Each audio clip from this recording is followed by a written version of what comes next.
but surgery. Surgery was the one subject that I did not want to do. Okay, my father was in the Air Force. He was posted in Ambala. So as soon as I finished, I went to join him just for a break because the exams were, that was the first batch of the NEET exam, you know. NEET, it was called something those days anyway.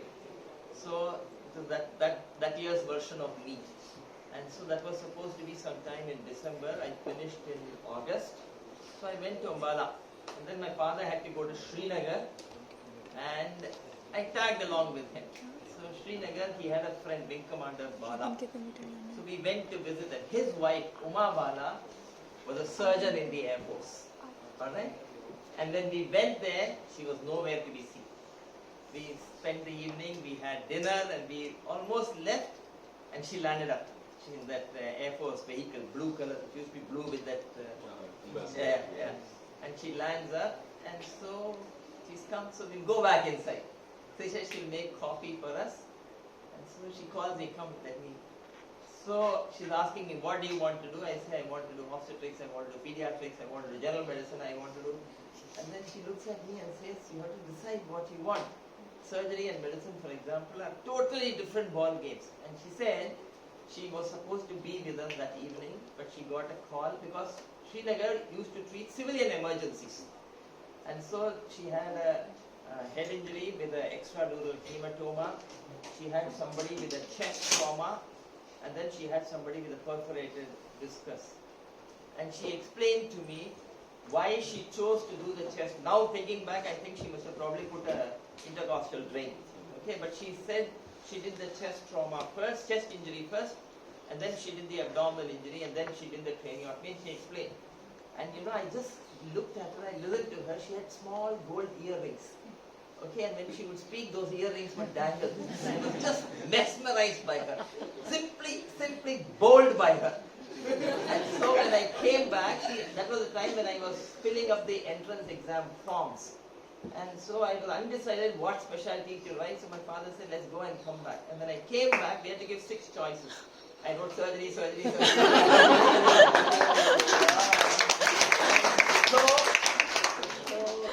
I came to Maulana Azad. That's how I landed up in Maulana Azad. And then many good things happened because I came here. I had some amazing mentors and good colleagues. And so now you must tell me, why did you choose? I gave you a big secret from me. Now you must tell me why you became, anybody wants to tell me why you became a doctor. You don't have to choose a specialty as yet, so we'll talk about it later. But why medicine? Why not law? Why not biotechnology? Why not information? Yes, tell me. So good mix between science and technology. Yes. Very good thought. Yes. Sir, because I love learning about human body. Right. But you can learn human body in other areas also, other ways also. You don't have to become a doctor.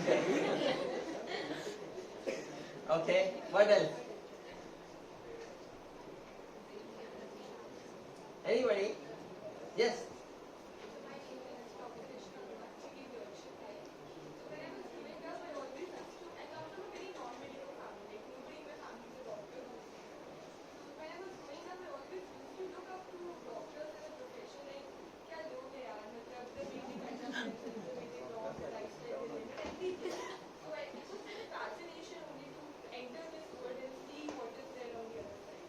Very nice. All of us have that awe for medicine, no? What else? Sir, Yes. sir, my brother wanted to become a doctor, but he was not able to crack the exam. So I just gave the exam that what is in this exam. My brother is so worried about this exam, so I gave the exam and I cracked it But are you enjoying it? Yes, sir. I wanted to do clinicals, but because of this hectic hours, I chose community medicine because itna hectic nahi hoga. So let me tell you, when I was an MBBS student, I thought community medicine is a. So today, after I'm nearing the end of my professional career, and I think the subject that we, Yes. the most impactful subject is community medicine. Unfortunately, as undergrads and postgrads, nobody emphasizes that for us. Today, if I had to go back and choose a specialty, I would choose community medicine and public health. That's what I would choose. Unfortunately, so much has happened. Now I'm trying to grapple with public health and community health, you know. But Sir, when I chose community medicine, I chose it by, you can say, wrong word, but diagnosis of exclusion. I excluded all the clinical branches. I wanted radio diagnosis, but वो भी नहीं. But final decided कि non-clinical होगा, उसमें community medicine लिया. घुसा था with zero interest, but interest is increasing day by day. you can make a huge difference as a community health professional. Yes, sir. Now What you cannot do as a surgeon, you know. Anybody else? So let me tell you another, this is what I read somewhere. You know, in our days, I used to be in a medical college in Chennai. And we used to have a library which is very different from the library that we have here. Very, very different. Very much more, very much more ordinary.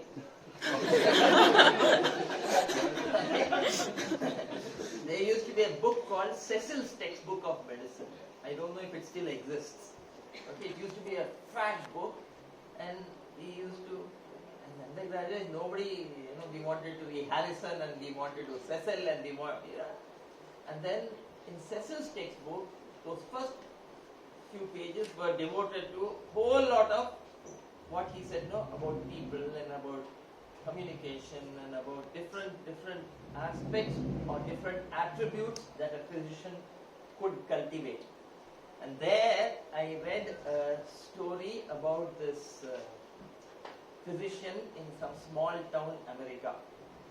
This physician becomes the president of his society, and the society is meeting near his hometown that year for the annual conference, and as president he has to give the presidential oration.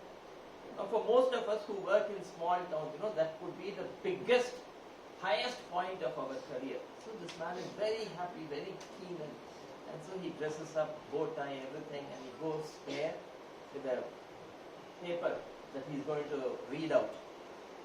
And then as the meeting starts, somebody is just starting the welcome speech, somebody comes and passes him a small piece of paper. He looks at it, gets up and walks out. He gives his speech to somebody sitting there and he goes away. The meeting is over, his turn comes to speak, the vice president reads out the speech, and dinner is over, dance is happening, and then late in the evening this man comes all exhausted. Hey, Mama, what happened? This was the most important thing in your career. And where did you go at this time? He said that slip that came, you know, told him that one of his patients had died that morning. And so he felt that as the physician of that family, it was more important for him to be there with the family and not at this dance and dinner and giving the presentation. So he went away. And he spent the whole evening there. And then when they all settled, he came back to the meeting. And that left a tremendous impression. I was young and impressionable, much like you fellows. And that left a very deep impact on me, you know. And somewhere I decided that that would be a good role model as a physician if I had to follow somebody. I had the fortune of having amazing mentors. And different mentors gave me different thoughts, and some of them are there in my mind, and I keep repeating it like a parrot to all my residents. Sometimes now, you know, when I start, you know, a bad carpenter, one of my residents will complete the story, blame the schools for it. But then, what we're all, none of us comes like what we are.